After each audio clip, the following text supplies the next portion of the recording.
Jerry did. When Jerry came in, I remember the first days there, we're going through a stack of bills a foot high on the desk upstairs. And I'm wanting to think, and I know I'm not exactly right, but I'm not far off. Jerry paid about $130,000 in back bills. I know I went with Jerry over to Alfred or John. I can't remember the old man across the way there that owned the Sportatorium. And they were so far behind in rent, he was ready to kick them out.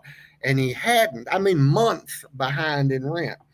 And he didn't because Fritz had been and him had been buddies, and Fritz had been so loyal to him, and vice versa over the years.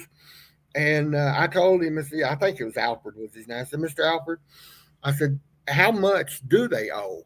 And it was right at 100 grand in back rent. And I said, well, I said, this man here is going to take it over if we can work out a deal with you. And I said, he's going to write you a check.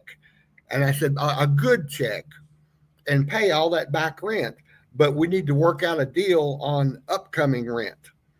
And he said, well, what's on your mind? And I said, we need a per ticket rent. So you're making money when we're making money. But if we're not making any money, we're not going broke paying you $2,000 a week in rent. And he said, well, that's fair. And it was his idea. He said, how about $1 a ticket? And I said, looked at Jerry and he kind of grinned. I said, that's great. That's great. So we got the Sportatorium for $1 a ticket. And we agreed to start filming our Channel 11 TV at the Sportatorium on Saturday mornings for $1 a ticket. So the building was happy. They got their money that they were owed, and Jerry paid all the back bills and all that. And we took off.